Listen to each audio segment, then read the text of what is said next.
Hello, कैसे हैं आप सभी।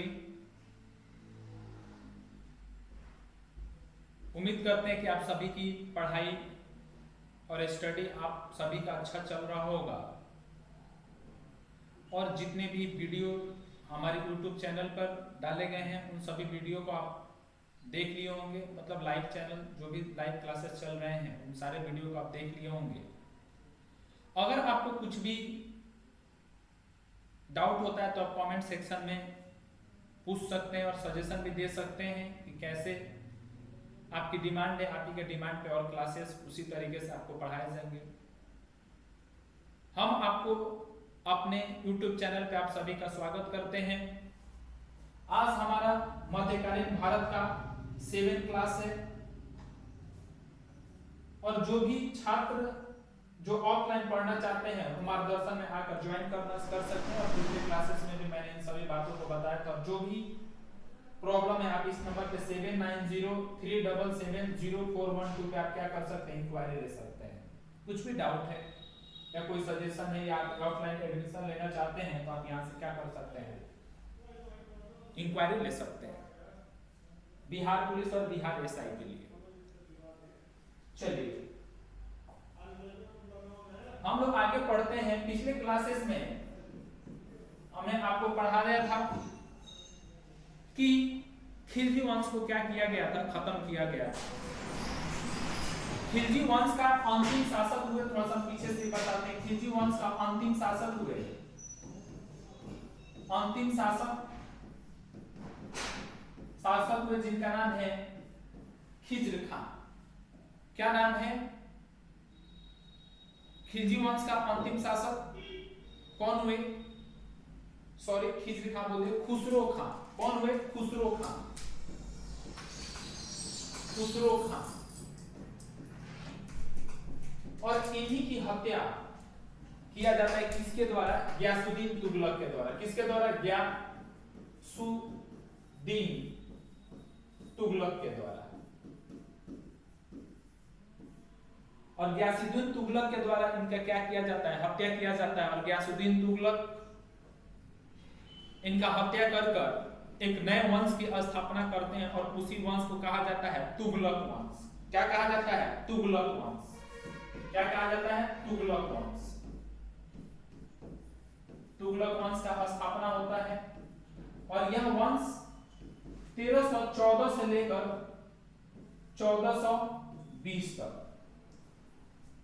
सॉरी 1320 से लेकर 1414 तक, उल्टा लिख दीजिए। 1320 से लेकर 1414 तक ये वंश चलेगा और इसमें बहुत सारे शासक होंगे जो नहरों का निर्माण करवाएंगे। और कहा जाता है कि तुगलक वंश में बहुत सारे भारतवर्ष में कार्य किए गए, अर्थात हम बोल सकते हैं कि भारत में बहुत ज्यादा डेवलपमेंट या दिल्ली सल्तनत में बहुत ज्यादा डेवलपमेंट इन्हीं के शासनकाल में हुआ है। तो तुगलक वंश के संस्थापक हुए, तुगलक वंश के संस्थापक हुए, उन संस्थापक का इनका नाम होता है संस्थापक हुए जिनका नाम है गयासुद्दीन तुगलक। क्या नाम है? गयासुद्दीन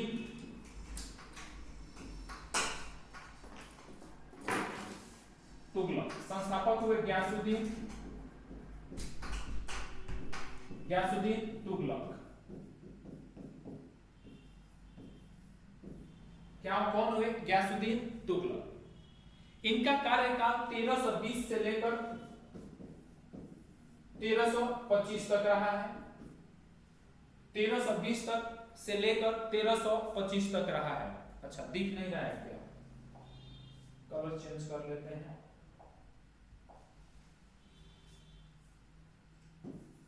1320 से लेकर कब तक रहा है? 1325 तक रहा है। कहा जाता है कि यह कराना तुर्क से बिलोंग करते थे। कहां से? कराना तुर्क। यानी ये कहां से बिलोंग करते थे? कराना तुर्क से बिलोंग करते थे। फिर दिक्कत आ रही है ना, एक सेकंड। ये कहां से बिलोंग करते थे? कराना तुर्क से बिलोंग करते थे। यानी कराना तुर्क के थे। कहा जाता है कि इनकी माता पंजाब फैमिली से बिलोंग करती थी। इनका माता पंजाब की जाट की थी, जाट समुदाय के थी, तथा इनके पिता तुर्की दास थे। इनके पिता बलवन के तुर्क दास थे। अर्थात हम कह सकते हैं कि इनका संबंध कराना तुर्क से था। इनका संबंध कहां से था? कराना तुर्क से था। जब समझिए, जब इनका जन्म हुआ तो कहा जाता है कि इनका जन्म किसका? गयासुद्दीन तुगलक का जन्म। गयासुद्दीन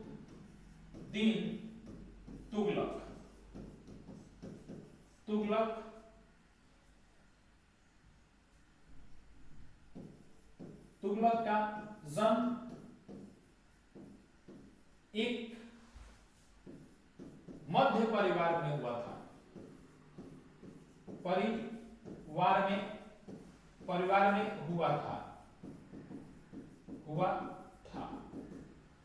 यानी इनका जन्म एक छोटे परिवार में हुआ था। कहां हुआ था? छोटे परिवार में हुआ था। और ये बहुत ही गरीब परिवार के थे। और ये कहा जाता है कि अपने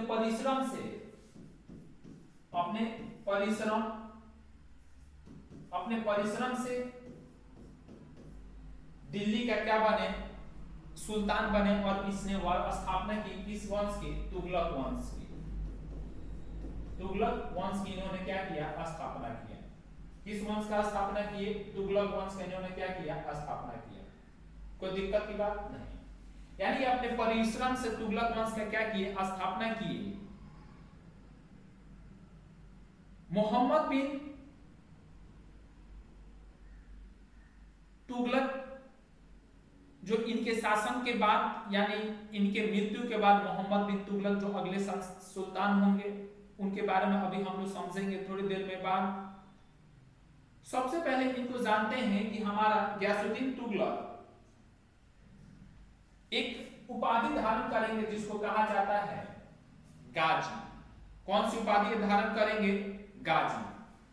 इन्होंने एक उपाधि धारण की जिसका नाम है गाजी। गाजी का मतलब होता है काफिरों का नाश करने वाला। काफिरों का क्या करने वाला? नाश करने वाला। पूछा जाएगा कि गाजी की उपाधि धारण करने वाला दिल्ली का सुल्तान कौन हुआ? तो दिल्ली का सुल्तान गाजी का उपाधि धारण करने वाला कौन हुआ? गयासुद्दीन तुगलक हुआ। कौन हुआ? गयासुद्दीन तुगलक हुआ। इन्होंने 1324 ईस्वी में दिल्ली को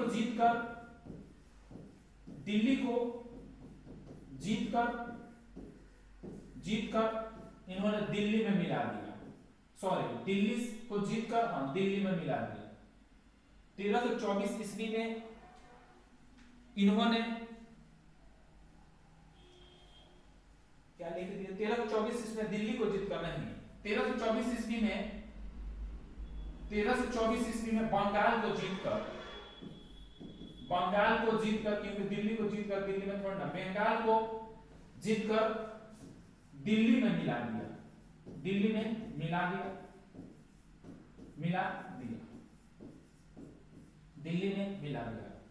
गयासुद्दीन तुगलक ने एक दिल्ली में शहर बसाया। और दिल्ली में गयासुद्दीन तुगलक ने दिल्ली में एक शहर बसाया जिसको कहा जाता है तुगलकाबाद। यानी क्वेश्चन पूछा जाएगा कि तुगलकाबाद गांव या शहर किसके द्वारा बसाया गया है? तो तुगलकाबाद गयासुद्दीन तुगलक के द्वारा क्या किया गया है? बसाया गया। और तुगलकाबाद कहां है? दिल्ली में है। कहां है? दिल्ली में है। यानी तुगलकाबाद गांव कहां है? दिल्ली में है। कहां है? दिल्ली में है। यानी दिल्ली में एक शहर की स्थापना उन्होंने किया जिसका नाम क्या है, तुगलकाबाद। क्या नाम है, तुगलकाबाद। कोई दिक्कत की बात नहीं। कहा जाता है कि यह 1325 में बंगाल का अभियान किए। 1325 में इन्होंने बंगाल का अभियान किया। किसका अभियान किया, बंगाल का अभियान किया। और बंगाल के अभियान के बाद ये जब जीतकर वापस लौट रहे थे, जब ये जीतकर वापस लौट रहे थे, जब ये बंगाल के अभियान से जीतकर जब वो वापस लौट रहे थे, तो उसी समय इन्होंने एक बिहार में लड़ाई लड़ी और बिहार के राजा हुए जिनका नाम है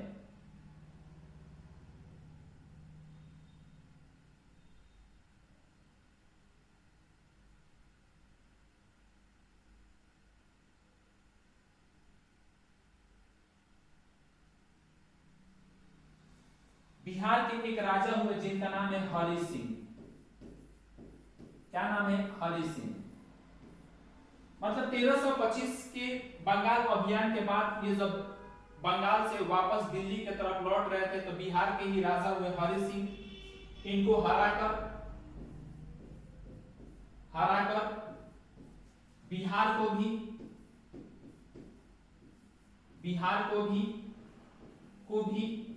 मतलब बिहार के कुछ क्षेत्रों को भी क्या किया, जीता। और जीतकर दिल्ली सल्तनत में क्या कर लिया, मिला लिया। यानी 1325 ईस्वी में जब वो बंगाल को जीतकर वापस लौट रहे थे, तो वापस लौटते समय बिहार के हरि सिंह को हराकर उसने बिहार को किस में मिला लिया, दिल्ली में मिला लिया। लेकिन बात को जरा समझिए, कहानी इसके पीछे की ये है कि उस समय एक सूफी संत हुआ करते थे जिनका नाम है हजरत निजामुद्दीन औलिया।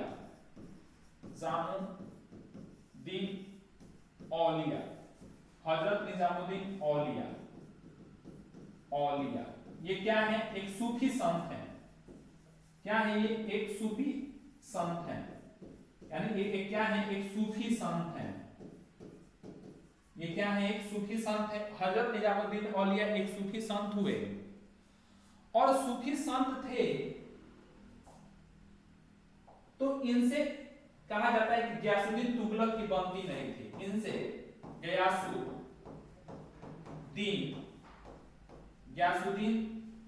तुगलक की बनती नहीं थी। ये जब बंगाल से अभियान के बाद ये जब वापस लौट रहे थे, तो दिल्ली के नजदीक अफगानपुर में, दिल्ली के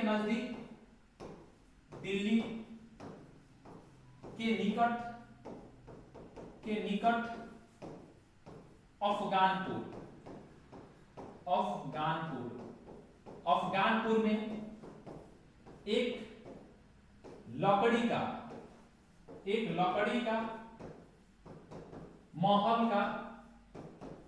एक लकड़ी के महल का क्या करवाया गया, निर्माण करवाया गया। एक लकड़ी के महल का क्या करवाया गया, निर्माण कराया गया। और कहा जाता है कि एक रात जब गयासुद्दीन तुगलक जब दिल्ली पहुंचने वाले थे, तो उस समय रात हो गई थी। और रात के समय गयासुद्दीन तुगलक इसी लकड़ी के महल में क्या कर रहे थे, लकड़ी के महल में आराम कर रहे थे। क्या कर रहे थे, आराम कर रहे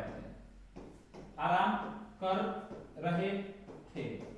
और ये जब आराम कर रहे थे, तो रात में कहा जाता है, और इतिहासकार अपने बुक में लिखते हैं कि जब ये आराम कर रहे थे, तो उसी समय रात में एक हाथी पगला गया। और हाथी पगलाने के बाद वो महल से जाकर टकरा गया, और महल से टकराने के बाद वो लकड़ी का महल गिर जाता है, और उसमें गयासुद्दीन तुगलक की दबने से क्या हो जाती है, मृत्यु हो जाती है। यानी लकड़ी के महल में दबने से गयासुद्दीन तुगलक की गयासुद्दीन तुगलक की मृत्यु हुई। तुगलक की मृत्यु हुई। पूछा जाएगा आपसे कि एग्जाम में कि ऐसा दिल्ली का कौन सुल्तान हुआ जिसकी मृत्यु लकड़ी के महल में दबने से हुई। जिसकी मृत्यु लकड़ी के महल में दबने से हुई। थोड़ा सा थीम इसका चेंज कर लेते हैं। जिसकी मृत्यु लकड़ी के महल में दबने से हुई। जिसकी मृत्यु लकड़ी के महल में क्या हुई? दबने से हुई। कोई दिक्कत की बात नहीं। जब गयासुद्दीन तुगलक की मृत्यु हो गई,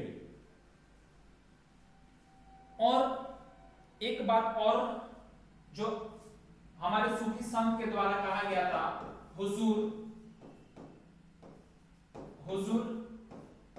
अभी दिल्ली दुरस्त। यानी जब गयासुद्दीन तुगलक दिल्ली के लिए आ रहे थे वापस, तो उस समय हजरत निजामुद्दीन औलिया के द्वारा कहा गया कि हुजूर अभी दिल्ली बहुत दूर है। हुजूर अभी दिल्ली बहुत क्या है? दूर है। हुजूर अभी दिल्ली बहुत दूर है। कोई दिक्कत की बात नहीं। गयासुद्दीन तुगलक की मृत्यु के बाद एक नए सुल्तान बने जिसको कहा जाता है मोहम्मद बिन तुगलक। क्या कहा जाता है? नए सुल्तान बने जिनका नाम है मोहम्मद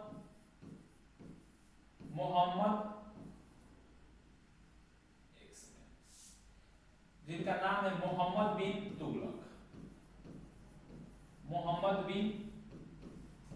तुगलक।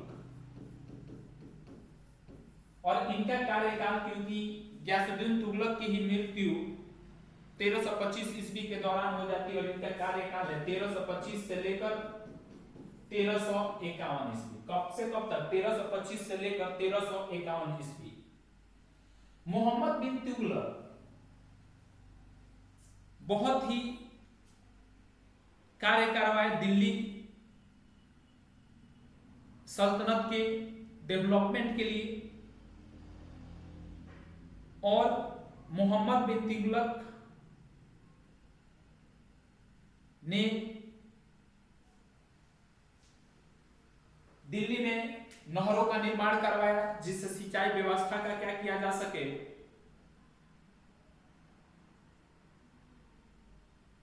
अच्छे से कार्य किया जा सके, जिससे भारत मतलब दिल्ली के लोग खेती के लिए सिंचाई में क्या होना सके, मतलब क्या ना हो सके, दिल्ली ना हो, मतलब दिक्कत ना हो सके, सॉरी।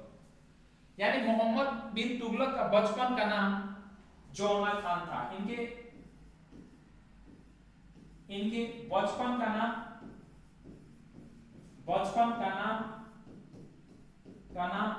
जौना खान था। क्या नाम था? जौना खान था। और ये दिल्ली के गद्दी पर मोहम्मद बिन तुगलक के नाम से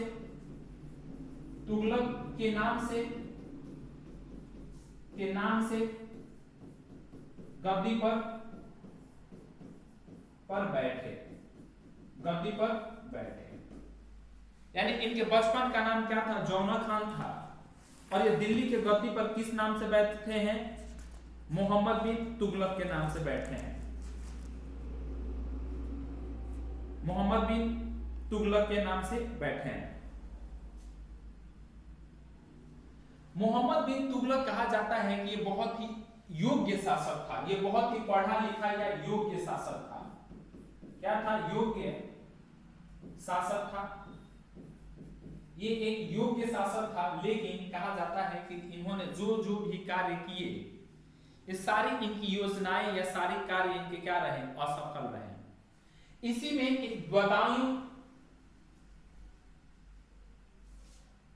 कहते हैं कि जब इनकी मृत्यु होती है, कौन कहता है? बदायूं कहता है कि जब इनकी मृत्यु होती है तो इनकी प्रजा, ये कहते हैं कि जब इनकी मृत्यु होती है तो प्रजा बहुत खुश होता है। बदायूं कहता है कि इनकी मृत्यु के बाद इनका प्रजा से छुट्टी मिल गया, मतलब इनका सुल्तान को उसकी प्रजा से और प्रजा को सुल्तान से मुक्ति मिली, यानी सुल्तान को प्रजा से सुल्तान को प्रजा से तथा प्रजा को सुल्तान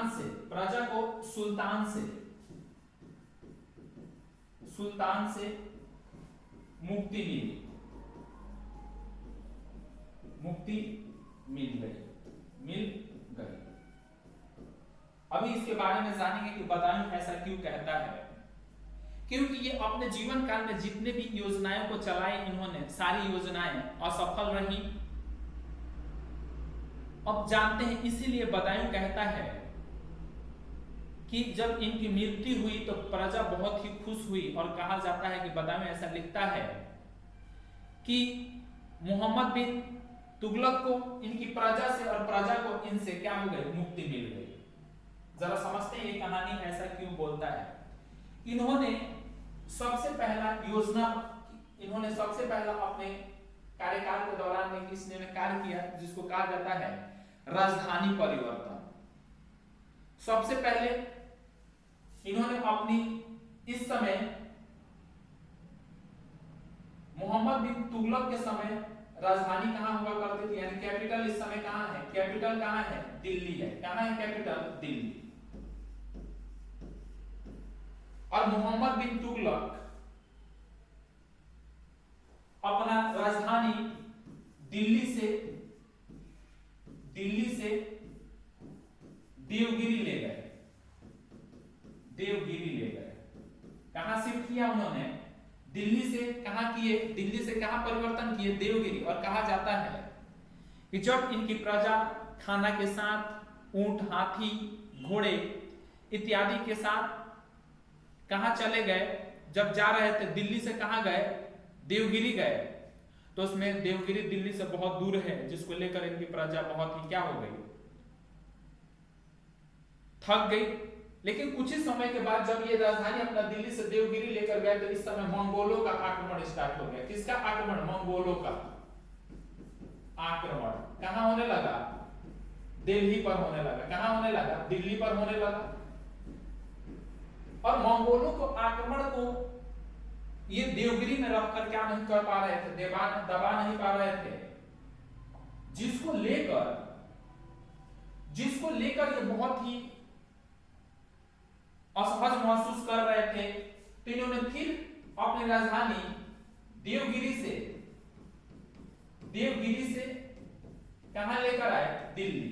और कहा जाता है कि राशन खत्म हो जाने की वजह से जब ये अपना राजधानी देवगिरी से दिल्ली को स्थानांतरित किए, तो राजधानी देवगिरी से दिल्ली जब स्थानांतरित किए तो रास्ते में ही इनकी आधी सेना बीमार हुई और बहुत सारे लोग यहाँ पे इनके रास्ते में क्या हो गए, मारे गए। यानी देवगिरी से दिल्ली, दिल्ली से देवगिरी राजधानी परिवर्तन करना क्या रहा, असफल रहा। क्या रहा, असफल रहा। दूसरा इन्होंने अपने जीवन में कार्य किया कि इन्होंने दोआब के क्षेत्र,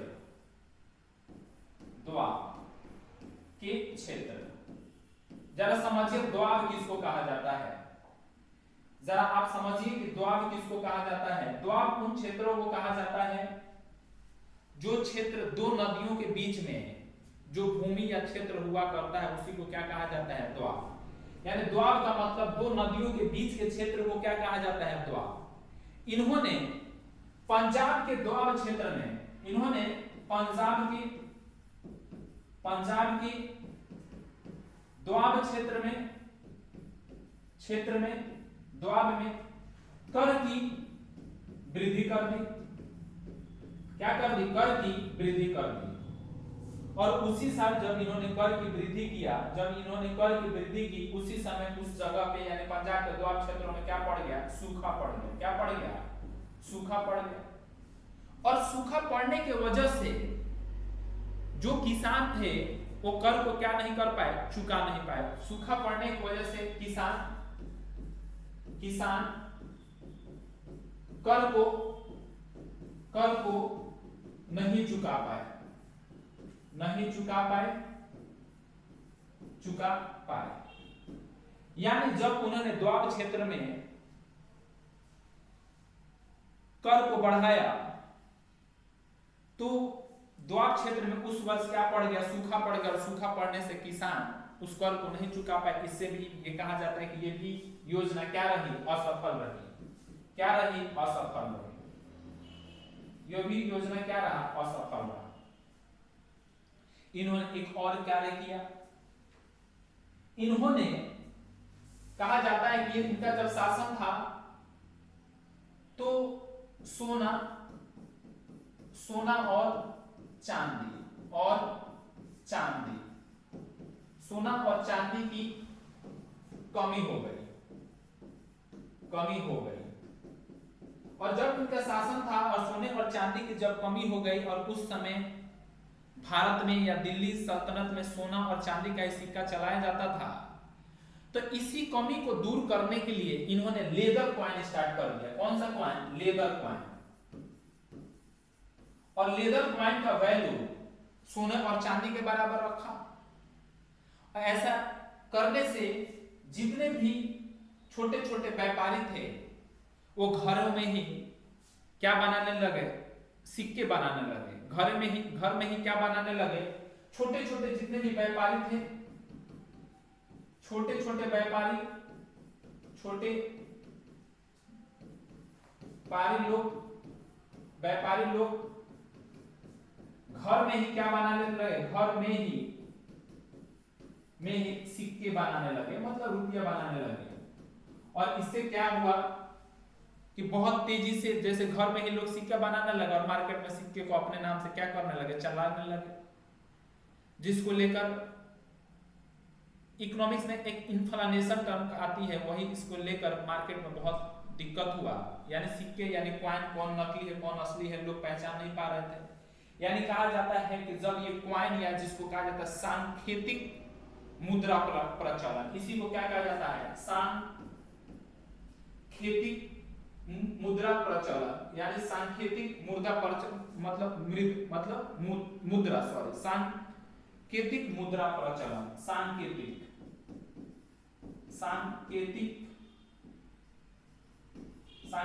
मुद्रा प्रचलन, मुद्रा प्रचलन, ये भी क्या हो गया, फेल हो गया, यानी असफल रहा।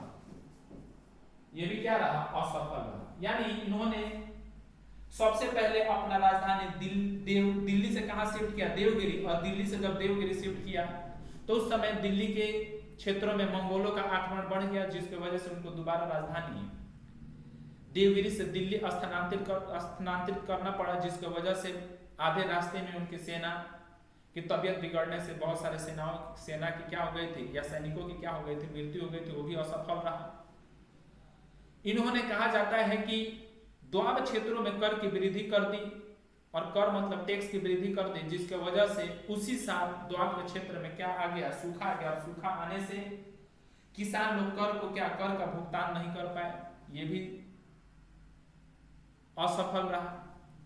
उस समय चांदी और सोने की क्या हो गई, कमी होने की वजह से इन्होंने लेदर कॉइन चलाया। लेदर कॉइन चलाया तो घरों में बहुत सारे लोग लेदर कॉइन खुद बनाने लगे, जिसको कहा जाता है सांकेतिक मुद्रा प्रचलन। ये भी लोग छोटे छोटे व्यापारी लोग थे, ये भी खेतों मतलब सॉरी ये भी घरों में अपने क्या बनाने लगे, सिक्का मैन्युफैक्चर करने लगे, बनाने लगे। ये भी क्या रहा, और इसके वजह से मार्केट में बहुत दिक्कत हुआ, बाजारों में बहुत दिक्कत हुआ। इसके वजह से ये भी कहा जाता है कि सांकेतिक मुद्रा का क्या हुआ, प्रचलन भी क्या रहा, असफल रहा। क्या रहा, असफल रहा। जरा बात को समझिए। इसीलिए बदायूं का कहता है कि प्रजा को राजा से और राजा को प्रजा से मुक्ति मिल गई। जब उसका मृत्यु होता है तो बदायूं नाम का कहता है व्यक्ति कि राजा को प्रजा से और प्रजा को राजा से क्या हो गई, मुक्ति मिल गई। कोई दिक्कत की बात। इनके शासन काल में एक मोरक्को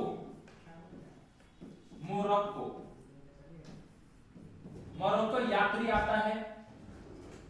क्वेश्चन ये पूछा गया है बहुत सारे एग्जाम में। मोरक्को एक यात्री आता है और मोरक्को यात्री का नाम है इब्न बतूता। Ibn Battuta. यानी क्वेश्चन पूछा जाएगा कि इब्न बतूता किसके शासनकाल के दौरान दिल्ली में आया था? तो इब्न बतूता मोहम्मद बिन तुगलक के शासनकाल के दौरान भारत में आता है। मोहम्मद बिन तुगलक के शासनकाल के दौरान भारत में क्या करता है? पहुंचता है।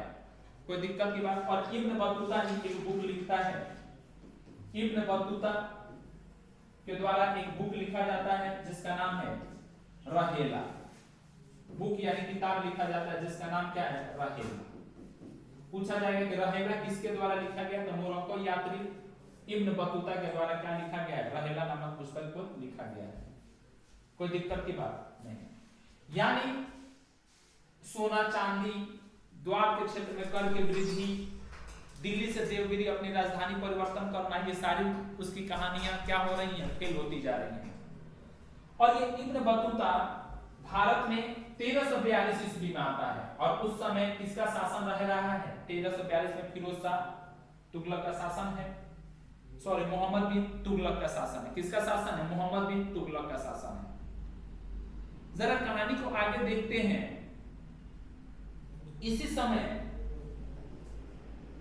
समय एक दक्षिण में, इसी समय भारत के दक्षिण में यानी 1336 में, यानी 1336 ईस्वी में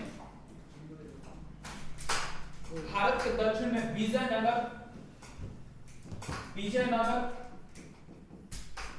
साम्राज्य का राज्य का स्थापना होता है और ये स्थापना करने वाले दो भाई होते हैं जिसका नाम है हरिहर और बुक्का। क्या नाम है? हरिहर और बुक्का। यानी 1336 ईस्वी में एक नए साम्राज्य की घोषणा होती है और इंडिपेंडेंट बोल सकते हैं कि स्वतंत्र साम्राज्य की घोषणा होती है जिसका नाम क्या है? विजयनगर साम्राज्य। ये किसके द्वारा स्थापना किया गया है? हरिहर और बुक्का के द्वारा स्थापना किया गया है। किसके द्वारा? हरिहर और बुक्का के द्वारा। कोई दिक्कत की बात नहीं।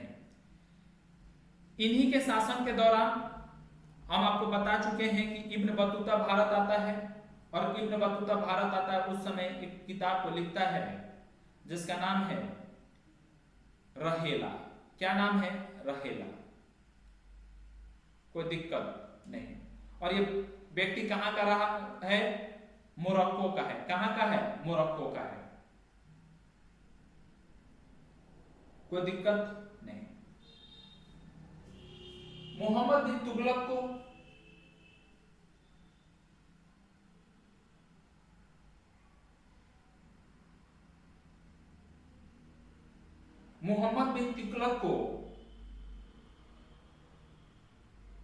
इसीलिए कहा जाता है कि इन्होंने जितना ये योग्य था उतना ये कार्य अपने जीवन काल में नहीं कर पाया। यानी ये जो भी कार्य किया सारा कार्य क्या रहा? असफल रहा। मोहम्मद बिन तुगलक की मृत्यु 1391 ईस्वी में हुई। इसकी मृत्यु 1351 ईस्वी में हुई और इसके बाद एक नया सुल्तान दिल्ली के गद्दी पर बैठते हैं जिनका नाम है फिरोज शाह तुगलक। क्या नाम है? फिरोज शाह तुगलक। फिरोज शाह तुगलक ये भारत में 1351 से लेकर 1388 के दौरान रहे हैं। यानी दिल्ली सल्तनत की या दिल्ली के गद्दी पर ये सुल्तान बनकर कब से कब तक रहे हैं? 1351 से लेकर 1388 तक। इन्हें सल्तनत काल का या दिल्ली सल्तनत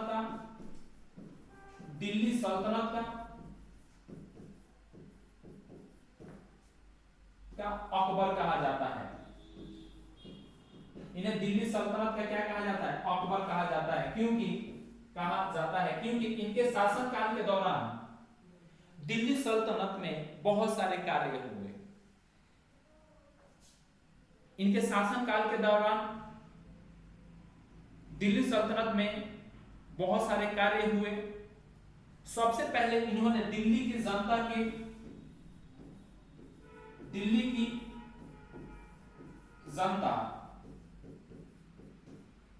को कर माफ किया। यानी उस समय लगभग 20 से 25 कर चला करते थे। इन सारे करों को इसने क्या किया? माफ किया। किसने? फिरोज शाह तुगलक ने। और फिरोज शाह तुगलक ही हुए जिन्होंने ब्राह्मणों पे सबसे पहले बार जजिया को लगाया। यानी सबसे पहला बार ब्राह्मण पर जजिया लगाने का श्रेय भी इन्हीं को जाता है। यानी फिरोज शाह तुगलक दिल्ली के पहले सुल्तान हुए जिन्होंने सबसे पहला बार, क्योंकि इन्होंने सबसे पहला बार ब्राह्मण पे जजिया कर लगाया। यानी इससे पहले जजिया तो हमारे मोहम्मद बिन कासिम के समय ही आ गया था। यानी सबसे पहले उस समय तक ब्राह्मण जजिया कर नहीं दे रहे थे। यानी सबसे पहले बार जजिया लगाने वाला, ब्राह्मण पे जजिया लगाने वाला ही सुल्तान दिल्ली का कौन हुआ? सबसे पहला बार जजिया लगाने वाला दिल्ली का सुल्तान ही हुआ फिरोज शाह तुगलक। कौन हुआ? फिरोज शाह तुगलक। ये क्वेश्चन पूछा जाता है कि सबसे पहले बार ऐसा दिल्ली का कौन सुल्तान हुआ जिसने ब्राह्मणों पे जजिया लगाया? तो किसने लगाया? फिरोज शाह तुगलक ने लगाया। किसने लगाया? फिरोज शाह तुगलक ने लगाया। जरा बात को समझिए। फिरोज शाह तुगलक ने 6 सिटीज को बसाया। कितने सिटीज को? 6 सिटीज को। इन सारे सिटीज का नाम याद रखना है। सबसे पहला जिसको कहा जाता है हिसार। कौन सा सिटी को बसाया इसने? हिसार को, जो फिरोजाबाद में है। फिरोजाबाद में है। इन्होंने फतेहाबाद को बसाया। फतेहाबाद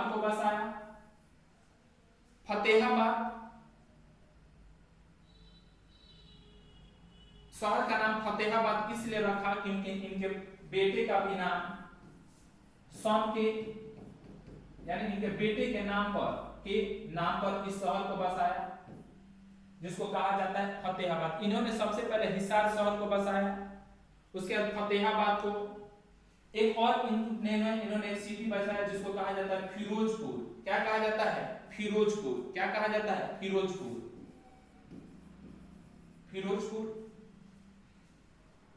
फिरोज शाह तुगलक ने दिल्ली के फिरोज शाह कोटला को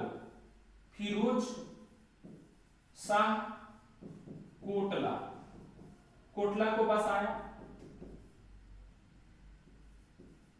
फिरोज शाह कोटला को बसाया। ये कहां पे है? दिल्ली में है। ये आज भी इसका नाम क्या है? फिरोज शाह कोटला। यानी इन्होंने फिरोज शाह कोटला को बसाया। इन्होंने एक और शहर है जिसका नाम है फिरोजाबाद शहर को बसाया। इन्होंने एक और शहर को बसाया जिनको कहा जाता है जौनपुर। क्या है? जौनपुर। और ये जौनपुर भी कहां है? उत्तर प्रदेश में। और जौनपुर उस समय मुस्लिम एजुकेशन के लिए, यानी मुस्लिम शिक्षा के लिए बहुत ही प्रसिद्ध था। यानी मुस्लिम लोग उस समय प्रसिद्ध था। यानी मुस्लिम लोग फिरोज शाह तुगलक के समय जौनपुर जाकर क्या किया करते थे? शिक्षा लिया करते थे। क्या करते थे? शिक्षा लिया करते थे। इन्होंने 6 शहर को बसाया। किस शहर को? हिसार को, फतेहाबाद को, फिरोजपुर को, फिरोज शाह कोटला को, फिरोजाबाद को और जौनपुर को। और जौनपुर अपने बड़े भाई जौनक खां के नाम पर इन्होंने जौनपुर को बसाया। और जौनपुर उस समय मुस्लिम एजुकेशन के लिए बहुत ही प्रसिद्ध स्थान माना जाता था। फिरोज शाह तुगलक के समय एक घटना घटी। यानी उस समय फिरोज शाह तुगलक के समय लाइटनिंग आने से, यानी बिजली जो चमकती है उसी को क्या बोलते हैं? लाइटनिंग आने से कुतुब मीनार का ऊपरी ऊपरी फ्लोर या ऊपरी छत क्या हो गया था, नष्ट हो गया था।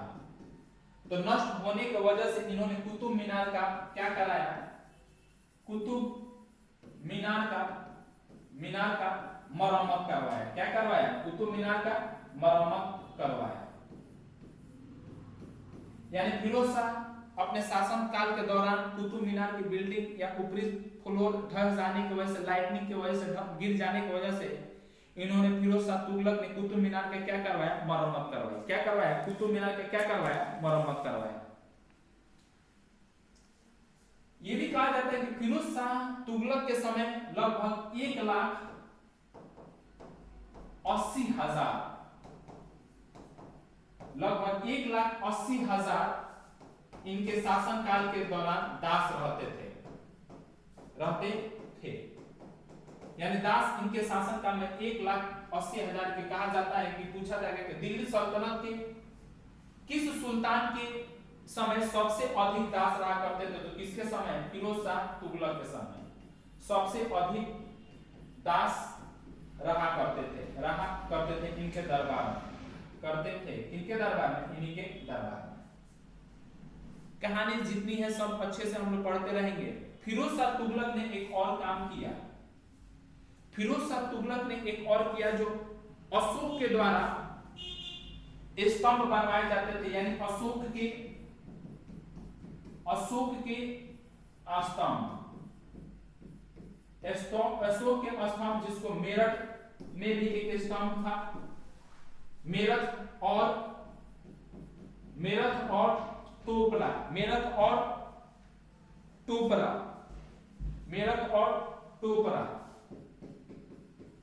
टोपरा को दिल्ली, मतलब दिल्ली लाया। यानी फिरोज शाह तुगलक अपने शासन काल में और अशोक के द्वारा बनाए गए स्तंभों को कहां लेकर आए, दिल्ली लेकर आए। कहां लेकर आए, दिल्ली लेकर आए। कोई दिक्कत की बात नहीं। और फिरोज शाह का निधन 1388 में हुआ। फिरोज शाह का निधन 1388 में क्या हो गई, इसकी मृत्यु हो गई। क्या हो गई, इसकी मृत्यु हो गई। तो फिरोज शाह तुगलक को सबसे पहले हमने बताया कि फिरोज शाह तुगलक को अशोक से कंपेयर किया जाता है, क्योंकि अशोक के समय भी बहुत ज्यादा डेवलपमेंट कार्य हुए और उसी को कंपेयर करते हुए यानी कहा जाता है कि फिरोज शाह तुगलक के समय भी दिल्ली सल्तनत का बहुत ज्यादा विकास हुआ। क्या हुआ, विकास हुआ। कोई दिक्कत की बात नहीं। इसलिए इन्हें क्या कहा जाता है, फिरोज शाह तुगलक को क्या कहा जाता है, दिल्ली सल्तनत का अकबर कहा जाता है। सबसे पहले इन्होंने दिल्ली की जनता का क्या माफ कर दिया, और ये पहले दिल्ली सल्तनत के सुल्तान हुए जिन्होंने ब्राह्मणों पे क्या लगाया था, जजिया लगाया था। ये क्वेश्चन पूछा गया है एग्जाम में बहुत बार। इन्होंने 6 सिटीज हिसार, फतेहाबाद, फिरोजपुर, फिरोजशाह कोटला, फिरोजाबाद, जौनपुर अपने बड़े भाई जौना खान के नाम पर रखा इसका नाम। उस समय यह क्षेत्र मुस्लिम एजुकेशन के लिए बहुत प्रसिद्ध था। फिर इन्होंने कुतुब मीनार के छत जो नष्ट हो गया था, यानी ऊपरी सतह, ऊपरी फ्लोर जो नष्ट हो गया था, उसकी क्या इन्होंने कराया, मरम्मत कराया। इनके दरबार में लगभग 1,80,000 के आसपास दास रहते थे। यानी पूछा जा सकता है कि सबसे अधिक दास किस दिल्ली सल्तनत सुल्तान के समय में रहते थे। दिल्ली सल्तनत के सुल्तान के समय में रहते थे तो फिरोज शाह तुगलक के समय में रहते थे। इन्होंने अशोक के स्तंभ, मेरठ और टोपरा स्तंभ को कहां लेकर आया, दिल्ली में, और इनकी मृत्यु 1388 ईस्वी में हो जाती है। और 1388 के मृत्यु के बाद बहुत सारे अयोग्य शासक आए। उन सारे शासकों को हम लोग अगले क्लास में पढ़ेंगे और समझेंगे कि फिरोज शाह तुगलक के बाद तुगलक डायनेस्टी में कौन कौन नए शासक आए और उन्होंने अपने जीवन काल में कौन कौन कार्य कराया। तो आप इन सारे वीडियो को देखिए और अपने दोस्तों में ज्यादा से ज्यादा शेयर करिए, जिससे आपका दोस्त जो तैयारी कर रहे हैं वो अच्छा एजुकेशन लेकर एग्जाम में सिलेक्शन ले पाए और अच्छे नंबर ला पाए। और ज़्यादा से ज़्यादा अपने दोस्तों में शेयर करना है और उम्मीद करते हैं कि मेरा पढ़ाया हुआ सब चीज़ आपको समझ में आ रहा होगा और ज़्यादा से ज़्यादा अपने दोस्तों में शेयर करना है। आज के लिए इतना ही। थैंक यू और जय हिंद।